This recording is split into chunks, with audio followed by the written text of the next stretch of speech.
Nothing phone 1। आहा, nothing phone 1। आहा, excited हो नथिंग फोन 1 के लिए तो लगता है ये भी बहुत एक्साइटेड है।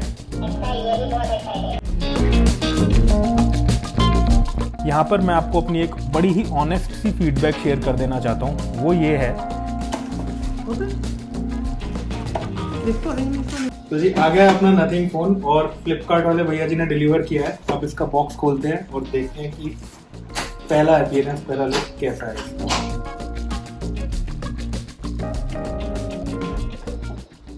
स्पेशल अलग सा डिजाइन डब्बे का भी, जो कि नॉर्मली फोन की अनबॉक्सिंग में हमें देखने को नहीं मिलता है। तो इसको ओपन करते हैं।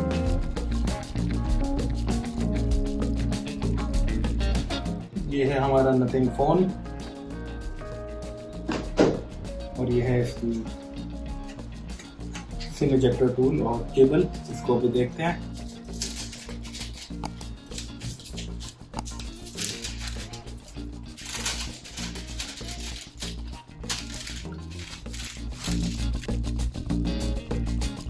तो जी फ़ोन बॉक्स से बाहर आ चुका है। अभी इसको देखेंगे जल्दी ही। इससे पहले मैं ये नथिंग का जो एनवलप है जिस पे नथिंग आर लिखा है, थोड़ा डिफरेंट सा है, इसको मैं कर देता हूँ साइड में एक तरफ। साथ ही इसका जो बॉक्स पैकेजिंग है बहुत ही यूनिक, एकदम पतला। इन्होंने हालांकि चार्जर नहीं दिया है बॉक्स के अंदर। अभी मेरे को जो दिख रहा है एक फ़ोन है और एक ये कुछ है, इसमें शायद डॉक्यूमेंटेशन और केबल होगी, उसको भी देखते हैं। बट ये काफ़ी पतला सा इसका बॉक्स, इसको अभी रख देता हूँ साइड में और फ़ोन को अभी के लिए यहाँ रखता हूँ और देखते हैं कि इसके अंदर हमको क्या मिलता है। वाओ, यहाँ पर एक काफ़ी यूनिक सा एक सिम इजेक्टर टूल मेरे को देखने को मिल रहा है। आप देख सकते हैं काफ़ी अलग सा डिज़ाइन है इसका और सिम इजेक्टर टूल्स के मुकाबले। ये एक कैप्सूल टाइप का कुछ इसका शेप है और आगे इसमें यहाँ पर सिम इजेक्टिंग पिन लगी हुई है जो कि एकदम यूनिक लगी है। ऐसा मैंने आज तक किसी और फ़ोन में अभी तक नहीं देखा है। तो इसको भी मैं साइड कर देता हूँ और देखते हैं कि इसके अंदर हमको क्या मिल रहा है। राइट, जैसा कि मैंने उम्मीद की थी, यहाँ पर है कुछ यूजुअल सा डॉक्यूमेंटेशन। इसको मैं रख दूँगा साइड में और यहाँ पर एक केबल भी देखने को मिल जाती है और ये है एक USB-C to USB-C केबल। तो केबल हमें दी गई है बट कोई चार्जर बॉक्स में नहीं है और ये चीज़ मेरे को पहले पता थी क्योंकि मैंने कुछ इसके अनबॉक्सिंग देखे थे और इसीलिए मैंने इसके लिए एक चार्जिंग अडाप्टर अलग से नथिंग का ही ऑर्डर किया था जो कि मेरे को पड़ा है 1500 रुपये के करीब का। तो उसको भी जल्दी से अनबॉक्स कर लेते हैं। तो जी ये है इसका चार्जिंग अडाप्टर का बॉक्स। नथिंग की ही ब्रांडिंग के साथ आता है। 1500 रुपीज़ का ये नथिंग पावर 45 वॉट्स का ये इसमें चार्जर है।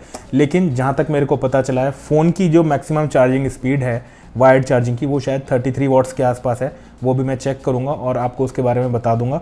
बट चार्जर हमको जो दिया जा रहा है वो 45 वॉट्स का है। उससे हालांकि कोई हमें प्रॉब्लम या परेशानी नहीं होनी चाहिए इस फ़ोन को चार्ज करने में, क्योंकि वो ऑटोमेटिकली वो अपनी उस स्पीड या उस वॉटेज के साथ फिट हो जाता है। तो चलिए इसको मैं खोल लेता हूँ। ओह वाओ, काफ़ी बड़े साइज़ का ये चार्जर है, देख सकते हैं आप, 45 वॉट्स का। और बिल्ड क्वालिटी काफ़ी अच्छी। अगर पास से मैं आपको दिखाऊं तो आपको लगेगा कि इसके ऊपर एक नॉर्मल प्लास्टिक के ऊपर एक ट्रांसपेरेंट सी केसिंग दी गई है, अगर आपको समझ में आ रहा है। यहाँ साइड से अगर आप गौर करेंगे तो यहाँ से आपको क्लियर हो जाएगा कि कैसे ये एक ट्रांसपेरेंट प्लास्टिक कवर है, उसके अंदर हमारा अडाप्टर है। ये भी एक डिफरेंट सा, जो फ़ोन के साथ उन्होंने बैक में ट्रांसपेरेंसी वाली थीम लेकर आए हैं, उसी तरह का कुछ यहाँ पे थीम हमको चार्जर में भी, अडाप्टर में भी देखने को मिलता है। एक लेवल की ट्रांसपेरेंसी हमको यहाँ पर दिख जाती है। तो ये फ़ोन की जो केबल है उसकी लेंथ ठीक ठीक सी है, कोई बहुत ज़्यादा नहीं है। अगर आपका पावर सॉकेट थोड़ा दूर रहेगा इससे तो शायद ये आपको छोटी फील हो सकती है, बट आसपास है तो काम चल जाएगा। फ़ोन को मैंने स्टार्ट किया है और स्टार्ट करने के बाद फ़ोन में कुछ इस तरह की ये स्क्रीन हमको दिखाई देती है, पहली स्क्रीन। अब मैं इस पे आगे प्रोसीड करूँगा और इसको सेटअप करूँगा। तो ये फ़ोन की हमारी पहली वेलकम स्क्रीन आ जाती है। यहाँ पर इंग्लिश यूनाइटेड किंगडम मेरे को दिख रहा है, इसको मैं चेंज करके इंग्लिश इंडिया कर दूँगा, English India, and then click on next. यहाँ पर हमको बताया जा रहा है कि connect to mobile network, if you have a SIM card insert it now. तो चलिए इसमें सिम कार्ड भी इंसर्ट कर लेते हैं। तो जी यहाँ पर ये मैं कैप्सूल शेप वाला सिम इजेक्टर टूल यूज़ करके इसको बाहर निकाल लेता हूँ और ये कुछ इस तरह से डुअल सिम स्लॉट हमारा बाहर आ जाता है।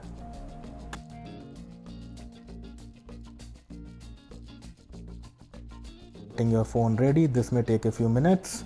और अभी पहला इंप्रेशन मेरे को जो अभी तक लगा है इसका, ये लीजिए, इसमें एक अभी अपडेट आ रहा है 93 MB का, इसको मैं अपडेट करूँगा। लेकिन जैसा मैं आपको बता रहा था, पहला इंप्रेशन जो मुझे अभी तक नज़र आया है, कीबोर्ड जब मैंने यूज़ किया और उसमें हैप्टिक फीडबैक जो मेरे को मिली, वो काफ़ी अच्छी क्वालिटी की हैप्टिक की फीडबैक मेरे को नज़र आई, फील हुई यहाँ पर, जो कि एंड्रॉयड फ़ोन्स में आमतौर पर देखने को नहीं मिलती है। तो फ़ोन मैंने सेटअप कर लिया है, कुछ ऐप्स भी इंस्टॉल कर ली हैं और एक इनिशियल फीडबैक मैंने आपको हैप्टिक फीडबैक के बारे में दी थी, जो कि मेरे को काफ़ी अच्छी लगी। दूसरी फीडबैक ये है, जब फ़ोन में मैंने लॉगिन किया इसमें रजिस्टर करने के बाद अपने गूगल अकाउंट से, तो इसमें कोई भी ब्लोटवेयर ऐप मेरे को नहीं देखने को मिली, जो कि सबसे अच्छी बात बन जाती है। कहने का मतलब ये कि गूगल की ही फ़ोन ऐप है, डायलर है, गूगल के ही SMS ऐप हैं, गूगल की ही ब्राउज़र है, कोई अलग से उसके लिए ब्लोटवेयर या फाइल ब्राउज़र गूगल का है, अलग से कोई ऐप इंस्टॉल कर नहीं दी गई है। तो फ़ोन का जो डिस्प्ले है ये है 6.55 इंचज़ का एक OLED पैनल और इसमें हमको मिल जाता है रिजोल्यूशन 1080x2400 का, और साथ ही में देखने को मिलती है 402 ppi की पिक्सल डेंसिटी।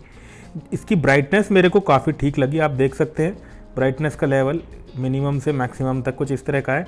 नॉर्मल सिनेरियोज़ में ब्राइटनेस जाएगी 500 निट्स तक और पीक ब्राइटनेस इसकी जाती है 1200 निट्स तक।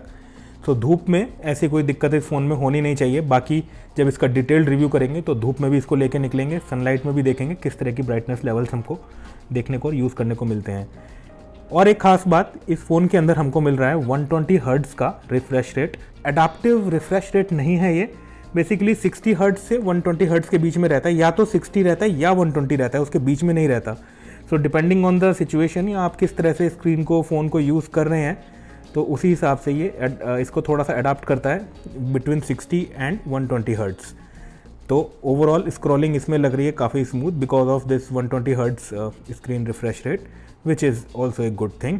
और क्विकली बात कर लेते हैं प्रोसेसर की भी, तो यहाँ हमको मिल जाता है क्वालकॉम का स्नैपड्रैगन 778G प्लस प्रोसेसर। ये थोड़ा सा पुराना प्रोसेसर है, हालांकि इसके बाद नई सीरीज़ क्वालकॉम की आ चुकी है, क्वालकॉम सीरीज़ 7 Gen 1 वाला प्रोसेसर। लेकिन पुराने प्रोसेसर को, जो कि एक काफ़ी ट्राइड एंड टेस्टेड प्रोसेसर था, इस फ़ोन के लिए क्वालकॉम ने नथिंग कंपनी के साथ स्पेसिफिकली काम किया है और 778 प्रोसेसर को 778G प्लस में उन्होंने माइग्रेट किया है, कन्वर्ट किया है, और उसमें वायरलेस चार्जिंग भी हमको दे दी है, जो कि नॉर्मल 778 के अंदर नहीं आती थी। तो ये भी एक काफ़ी अच्छी बात बन जाती है इस फ़ोन के लिए। ये जो मेरे पास फ़ोन है ये है 8 GB रैम और 256 GB स्टोरेज का। यहाँ पर मैं आपको अपनी एक बड़ी ही ऑनेस्ट सी फीडबैक शेयर कर देना चाहता हूँ। वो ये है कि फ्लिपकार्ट पर जिस दिन ये फ़ोन लॉन्च हुआ, सेल के लिए अवेलेबल हुआ, मैंने पहले से ही इसका एक प्री ऑर्डर पास लिया हुआ था, तो मेरे को मिलना चाहिए था। लेकिन जब सेल ओपन हुई तो वहाँ पर सिर्फ 8 GB प्लस 256 GB वाला वेरिएंट ऐसा था जो 2 दिन में डिलीवर हो रहा था। 8 GB प्लस 128 GB वाला 21 जुलाई के बाद डिलीवर होना था, जो कि बहुत लेट हो जाता। ये वीडियो आने में भी उसकी वजह से लेट हो जाता, तो मैंने वेट नहीं किया उसका। और वाइट कलर का कोई फ़ोन वहाँ पर अवेलेबल ही नहीं था। मेरे को पर्सनली वाइट थोड़ा बेटर लग रहा था देखने में, मैं वाइट लेना भी चाह रहा था, लेकिन ले नहीं पाया बिकॉज वो सेल पर था ही नहीं उस टाइम। तो सिर्फ यही वर्जन ऐसा था, यही वाला वेरिएंट 256 GB 8 GB वाला, जो 2 दिन में डिलीवर हो रहा था। अब ये इन्होंने ऐसा क्यों किया होगा, मुझे ऐसा लगता है क्योंकि फ़ोन नया लॉन्च होता है, काफ़ी हाइप रहती है, और 256 GB वाला जो फ़ोन है वो जनरली लोग प्रेफर नहीं करते लेना अननेसेसरी, क्योंकि सबकी इतनी रिक्वायरमेंट नहीं होती कि 256 GB की स्टोरेज यूज़ करें। तो जनरली सबसे ज़्यादा जो बिकता वो होता 8 GB प्लस 128 GB वाला। वही उन्होंने डिले कर दिया कि यार 21 जुलाई के बाद आएगा, किसी को जल्दी चाहिए, इंतज़ार नहीं हो रहा है, तो ले लो 256 GB का, जो कि मैंने लिया भी, लेना पड़ा अपने को क्योंकि हमको वीडियो लेके आना था इस फ़ोन का, इसलिए हमने लिया। एक और बहुत ही शानदार बात, इसमें जो बीजल्स हैं चारों तरफ फ़ोन में, वो बीजल्स बहुत ही इवनली डिस्ट्रीब्यूटेड हैं। नॉर्मली आप देखेंगे एंड्रॉयड फ़ोन्स के अंदर एक नीचे बड़ी सी चिन्ह होती है, इसमें ऐसी कोई चिन्ह नहीं है, चारों तरफ बिल्कुल इवनली डिस्ट्रीब्यूटेड बीजल्स दिए गए हैं। ऐसा पॉसिबल इसलिए हो पाया है क्योंकि इसके अंदर फ्लेक्सिबल ओलेड पैनल का यूज़ किया गया है, जो कि नॉर्मल ओलेड पैनल से डबल प्राइस का आता है, लेकिन इन्होंने यूज़ किया है। नॉर्मल ओलेड पैनल जो होता है वो स्ट्रेट जाकर नीचे उसको मदरबोर्ड से कनेक्टिविटी की जाती है उसके लिए, और वो वहाँ पे उसके लिए थोड़ी सी चिन्ह छोड़नी पड़ती है। बट जो फ्लेक्सिबल होता है वो थोड़ा सा फोल्ड होके वापस चला जाता है अंदर की तरफ, तो कॉस्टली होता है, इसलिए ज़्यादातर कंपनीज बजट फ़ोन्स में या मिड फ़ोन्स में नहीं लगाती हैं उसको। यहाँ पर इन्होंने लगाया, ये भी मेरे को एक काफ़ी अच्छी बात इसकी लग रही है। देखने में काफ़ी अच्छा लग रहा है फ़ोन, इसकी वजह से एक प्रीमियम लुक दे रहा है। तो फ़ोन का जो ओवरऑल डिज़ाइन है काफ़ी प्रीमियम है। आईफोन 12, आईफोन 13 सीरीज़ से कुछ मिलता जुलता है, और ब्लैक कलर मेरे को देखने के बाद ओवरऑल ठीक लग रहा है। इस साइड में अगर मैं दिखाऊं आपको तो यहाँ पर हमारा पावर बटन आ जाता है, और बॉटम से अगर मैं आपको दिखाऊं तो बॉटम में हमको मिल जाता है एक USB-C स्लॉट, स्पीकर ग्रिल, और यहीं पर हमको हमारी सिम कार्ड की हाउसिंग भी देखने को मिल जाती है। और अगर इस साइड चलें लेफ़्ट में तो यहाँ पर हमको वॉल्यूम रॉकर्स देखने को मिल जाते हैं। एक चीज़ जो मुझे डिफरेंट लगी, थोड़ी सी डिफरेंट क्या लगी, जो मैं एक्सपेक्ट कर रहा था होनी चाहिए थी इसमें, क्योंकि OnePlus में भी थी, आईफोन में होती है, बहुत ही अच्छा फीचर, वो ये कि यहाँ पर वॉल्यूम रॉकर्स के बाद ऊपर यहाँ पर जो एक स्लाइडर रहता है वॉल्यूम को या साउंड्स को एकदम म्यूट कर देने के लिए, वाइब्रेट मोड पे ले जाने के लिए, वो यहाँ पर नहीं दिया गया है। OnePlus में देखा है मैंने वो, और आईफोन में तो होता ही है, तो ये एक थोड़ी सी कमी मेरे को भी इसकी लगी। पीछे से हमको ग्लिफ इंटरफेस देखने को मिलता है। अब ग्लिफ इंटरफेस क्या है कि हम इसमें कई तरह के जो रिंगटोन हमारी जैसे बजती हैं, उन रिंगटोन्स के बेस पे यहाँ पर ये LED लाइट्स जलती हैं। और तो और आप अलग अलग कॉलर के लिए अलग अलग तरह की रिंगटोन सेलेक्ट करते हैं, तो फिर उसमें अलग अलग तरह की यहाँ पर लाइट्स जलेंगी। तो अगर आपका फ़ोन साइलेंट पे भी है और रिंग करना स्टार्ट करता है, कोई कॉल करता है और आपने बॉटम डाउन कुछ ऐसे रख दिया है, तो वहाँ पर आपको पता चल जाएगा देख के कि कौन आपको कॉल कर रहा है, आपको कॉल उठाना है या फ़ोन बेसिकली पिक करना है या नहीं करना है। तो चलिए अब मैं आपको दिखाता हूँ बेसिकली ग्लिफ इंटरफेस है क्या। तो यहाँ पर मेरे को कई सारे ऑप्शंस दिख रहे हैं रिंगटोन्स के लिए। जैसे ही मैं उनको सेलेक्ट करता हूँ, कुछ इस तरह से जो भी मैं रिंगटोन सेट करूँगा उसका इस तरह से यहाँ पर LED फंक्शन शुरू दिखाई देना हमको स्टार्ट हो जाएगा।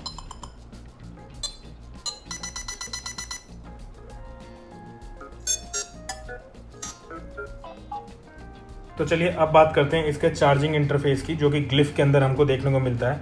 अगर मैं यहाँ पर कुछ इस तरह से इसमें ये चार्जिंग का केबल लगाऊं तो ये कुछ इस तरह से इसकी प्रोग्रेस दिखाता है कि कितनी बैटरी चार्ज है, इस बार में वो इंडिकेशन आ जाता है। और इसको अगर मैं रख दूं तो थोड़ी देर के बाद ये इंडिकेशन आना अपने आप बंद हो जाता है, और इसको फिर मुझे थोड़ा सा ऐसे यहाँ पर हिलाना पड़ेगा और ये फिर से हमको कुछ इस तरह से इंडिकेशन दिखा देगा। बेटर होता काफ़ी अगर इसमें परमानेंट इंडिकेशन आता यहाँ पर, लेकिन हो सकता है वो बैटरी ज़्यादा लेता या बैटरी पे बैड इम्पैक्ट डालता, इसलिए उन्होंने हटा दिया है। तो जी ये हो गया फ़ोन के बारे में एक बेसिक सा ओवरव्यू, अनबॉक्सिंग के बाद इनिशियल इंप्रेशंस किस तरह का फ़ोन है। एक चीज़ मैं आपको और दिखा देता हूँ जो मैंने मंगाई है इस फ़ोन के लिए फ्लिपकार्ट से ही, वो है इसका एक क्लियर केस। इस केस की प्राइसिंग भी अगेन 1500 रुपीज़ है, और किसी और ब्रांड में या कोई सस्ता केस मेरे को अवेलेबल नहीं दिख रहा था। हो सकता है आने वाले टाइम में मैन्युफैक्चर होने लग जाए, बट ये मैंने अभी के लिए नथिंग का ही एक ओरिजिनल केस मंगा लिया है, और आप इसको देख सकते हैं किस तरह का ये केस है। इसकी भी काफ़ी मिनिमलिस्ट सी ब्रांडिंग है, ओवरऑल पैकेजिंग है। इसको ओपन करते हैं। नॉर्मली मैंने ये देखा है कि इस प्राइस सेगमेंट के जो फ़ोन्स हैं मार्केट में वो एक कवर फ़ोन के साथ हमको भेजते हैं, लेकिन नथिंग ने यहाँ पर भी थोड़ी सी कटौती कर दी, जो कि अच्छी बात नहीं है मेरी ओपिनियन में। इनको भी एक कवर साथ में भेजना चाहिए था। एक चीज़ मैंने और नोटिस करी है, यहाँ पर स्क्रीन पर ऊपर एक स्क्रीन प्रोटेक्टर पतला सा कुछ लगा हुआ है, और उसको लगे लगे यूज़ करने में फ़ोन में कोई दिक्कत ऐसी हो नहीं रही है, ठीक लग रहा है। बाकी कुछ दिन और यूज़ करेंगे और देखते हैं उसको हटाने की ज़रूरत पड़ के ऊपर टेम्पर्ड ग्लास लगाने की ज़रूरत लगती है या नहीं लगती है, वो अभी मैं आपको कुछ दिन यूज़ करके नेक्स्ट वीडियो में डेफिनेटली बताऊँगा। अभी के लिए देख लेते हैं कि इसका केस कैसा है जो हमारे पास आया है।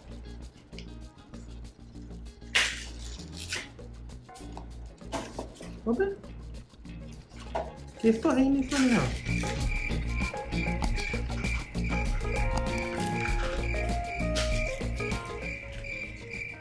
खाली डब्बा। ओह नो, फ्लिपकार्ट ने और नथिंग ने खाली डब्बा भेज दिया और उसका कवर आया ही नहीं। तो जी 1500 रुपए का ये केस का डब्बा है जो मैंने मंगाया था अलग से नथिंग का, और इसके अंदर कोई केस नहीं निकला, डब्बा एकदम निकला है खाली। और ये बड़ी अजीब सी चीज़ लगी है मेरे को नथिंग की, तो इसके लिए मैं फ्लिपकार्ट में एक कंप्लेंट रेज करने वाला हूँ और देखते हैं वहाँ से क्या रेस्पॉन्स आता है। आपको भी मैं उसके बारे में बता दूंगा। तो अभी के लिए इस वीडियो में इतना ही। आई थिंक इसको मैं यूज़ करने वाला हूँ अगले कुछ दिनों के लिए, और उसके बाद विल सी कि किस तरह की फ़ोन की परफॉर्मेंस है। इसको और एंड्रॉयड फ़ोन्स के इस प्राइस सेगमेंट के फ़ोन से अगर कंपेयर करें तो कैसा परफॉर्म करता है। होपफुली अच्छा करना चाहिए क्योंकि बहुत ही मिनिमलिस्ट सा ऑपरेटिंग सिस्टम है। और इसका कैमरा कैसा है ये सबसे बड़ी इंपॉर्टेंट बात बन जाती है। 50-50 मेगापिक्सल्स के 2 इसमें सेंसर हमको पीछे दिए गए हैं, जो कि अपने आप में, जो कार्ल पी ने फ़ोन लॉन्च इवेंट में बोला था, काफ़ी अच्छे सेंसर्स हैं। सोनी का सेंसर है एक, और एक शायद सैमसंग, और जो फ्रंट में हमको सेंसर देखने को मिलता है ये एक 16 मेगापिक्सल का सेंसर है। तो स्टे ट्यून्ड। कैमरा की परफॉर्मेंस कैसी है, फ़ोन की परफॉर्मेंस कैसी है, कैसी स्पीड इसमें आती है, ये सारे सवालों के जवाब अगले कुछ दिनों में मैं इस फ़ोन को यूज़ करके आपके लिए फिर से एक नए वीडियो में लेके आऊँगा। अभी के लिए इस वीडियो में इतना ही। मैं आपसे मिलता हूँ नथिंग फ़ोन 1 के डिटेल्ड रिव्यू वीडियो में जल्दी ही। तब तक के लिए take care, bye bye. Phone का डिटेल्ड रिव्यू देखने के लिए